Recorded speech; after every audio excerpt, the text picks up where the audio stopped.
My name is Reverend Lance McCune. Today, I want to talk about an important principle that shapes safety for every community. Public safety requires more than enforcement. Laws matter, authority matters, and law enforcement matter. But even the best law enforcement agency cannot build a strong community by themselves. For authority to remain strong, it must be supported by trust.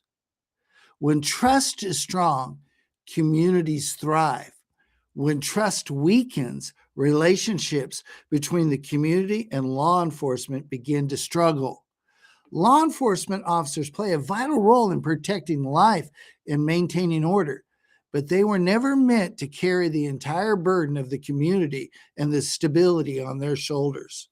Strong communities are built when families, churches, community leaders, and law enforcement work together. Families shape values, churches shape character, community leaders influence culture. When those institutions are strong, public safety becomes stronger. Today's officers are often called to situations that go far beyond just crime issues. They deal with family conflicts, addictions, mental health crises, and social breakdowns. These challenges affect the entire community, and they require community partnerships to respond. Public safety works best when law enforcement operates alongside trusted community voices like faith leaders, civic leaders, and neighborhood leaders. When these relationships are strong, trust grows, communication improves, and misunderstanding decreases. Isolation brings weakness, but partnership strengthens authority. This is why law enforcement agencies build a structure intentionally to build relationships with key leadership. No, not for political reasons, but cooperative relationships built on trust and communication. Strong departments understand the value of building relationships before crisis occurs and creating channels where information and trust can move in both directions. Faith leaders play an important role in this process.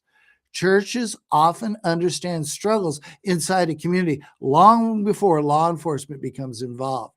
When faith leaders and public leaders work together, the entire community benefits.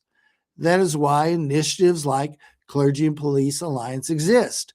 CAPA helps build structured relationship between law enforcement and houses of faith, not blending their roles, not compromising their beliefs and responsibilities, but allowing each to strengthen the other. Because when moral leadership and lawful authority stand together, communities become stronger. Across the country, communities are discovering that when trust grows between community leaders and law enforcement, safety and stability grow as well. And here's the simple idea that can help strengthen any community. Work on building strong lines of communication that build trust between law enforcement and all the houses of faith in your city. Not just one segment of the community, but every congregation that wants to help strengthen the community. If you want to know whether this is happening or not where you live, all you have to do is ask your city leadership. Ask your city manager where your community is concerned. Are they intentionally reaching out to every house of faith in your city? If the answer is yes, support it. If the answer is no, perhaps your community has an opportunity to begin building something that can make it even stronger by building trust. Because when trust grows, communities grow stronger. And when communities grow stronger, public safety grows stronger as well. That's important to understand. Trust is the first building block to public safety. When we trust one another, then we begin to build stronger relationships to be able to respond to crises and events that might happen. Well, this is Pastor Lance McCune, or Reverend Lance McCune. God bless you and have a great day.